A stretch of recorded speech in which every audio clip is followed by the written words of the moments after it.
Les canyons se développent dans les massifs calcaires. Et ici, avec le secteur de Caqueta et de la Pierre Saint-Martin, nous sommes sur un des plus grands karstes, un des plus grands massifs calcaires d'Europe. Les canyons se développent donc dans le calcaire et ils sont issus de leur dissolution par les eaux chargées d'acide carbonique. Lorsque les eaux de pluie et de neige traversent l'atmosphère, elles se chargent d'acide carbonique et cette eau chargée d'acide va dissoudre le calcaire comme on peut dissoudre un morceau de sucre dans de l'eau, mais bien sûr à une échelle, à un temps géologique. Ce qui fait que l'eau, en circulant en surface, elle va suivre un cheminement et creuser, corroder, pour faire soit en surface de calcaire, donc des micro-canyons, ou alors des grands canyons comme Olsarte, Oladubi, Caqueta, Ujar.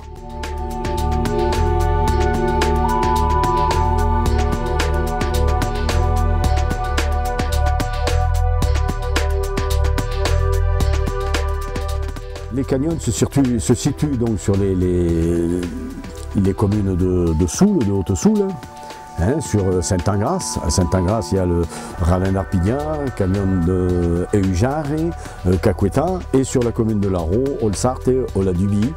Et après, il y a des petits canyons. Donc, sur les départs, ce sont les départs des vallées, en fait, qui rejoignent, pour la plupart, d'ici, dans le coin où nous sommes, le gave de Saint-Ingras, Uaïtsa.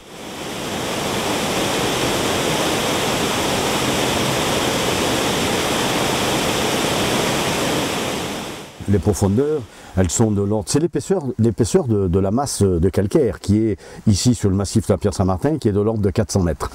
Et les canyons se développent sur 150, 200, 250 mètres de profondeur.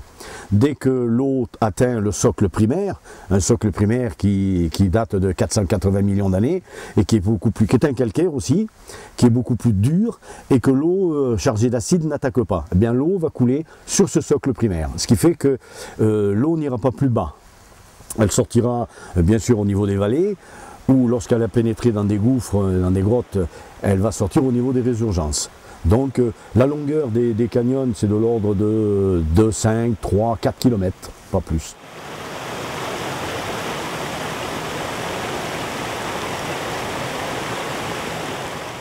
Les canyons qui sont relatifs au massif de la Pierre Saint-Martin sont le canyon de Caqueta, notamment, avec la résurgence de Caqueta, la cascade de Caqueta.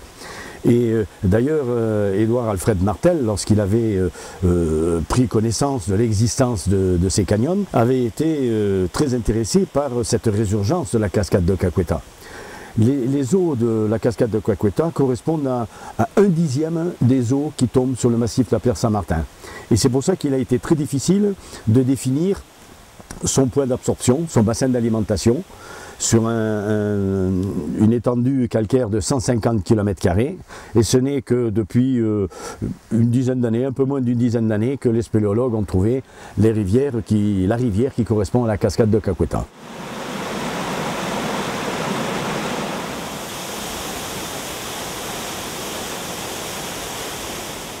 Le premier découvreur, c'est donc, si vous voulez, il y avait Édouard Alfred Martel, hein, qui est un des précurseurs de la spéléo, qui était un géographe, et qui s'est intéressé bien sûr aux karstes, aux zones calcaires d'altitude, et notamment à tous ces canyons du secteur ici. Et c'est, comme je disais, c'est la présence de la cascade de Caqueta qui l'a aussi intéressé vers la recherche à caractère spéléologique. Elle a été suivie en cela par Max Cosinz, hein, j'ai d'ailleurs des courriers originaux de Édouard Alfred Martel à Max Cosinz et à Norbert Castoret, pour indiquer où il dit carrément à Norbert Castoret, je connais un tel et il serait bon que vous puissiez continuer la recherche, la prospection pour trouver les bassins d'alimentation qui correspondent aux rivières souterraines qui passent certainement dans le secteur. Et c'est ainsi que Cosinz, bien avant la guerre, avec Castoret, ont commencé à faire la prospection sur le massif de la Pierre Saint-Martin.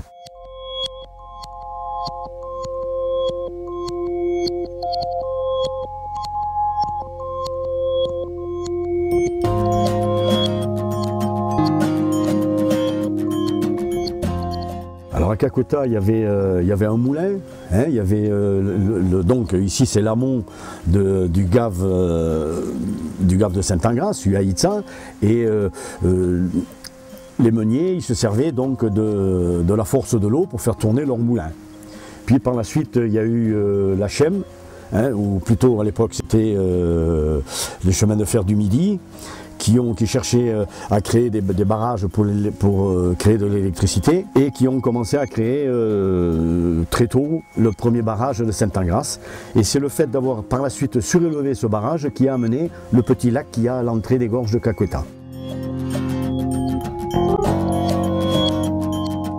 Alors Caqueta, initialement c'était la maison Bouchette, hein, Sauveur Bouchette, qui avait les concessions des gorges de Caqueta et Olsarte, et qu'il avait rétrocédé, je ne sais plus trop de quelle manière d'ailleurs, à la commune de Sainte-Engrâce.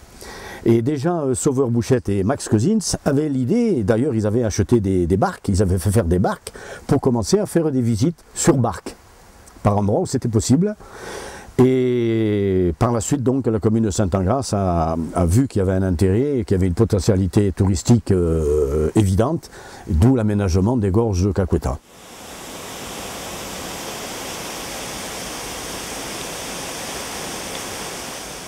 Alors en moyenne, ça oscille entre 60 et 70 000 visiteurs à l'année. C'est une balade pédestre, magnifique. Et c'est quelque chose d'exceptionnel, c'est quelque chose de grandiose et sauvage. Hein, on parle souvent de la Haute-Soule sauvage. Hein, et c'est quelque chose à voir, bien sûr.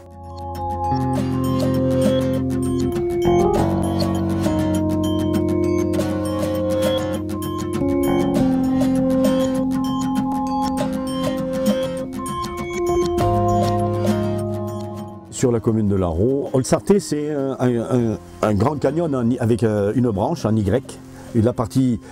L'ensemble de ces deux canyons s'appelle Olsarte et il y a une partie qui s'appelle Oladubi.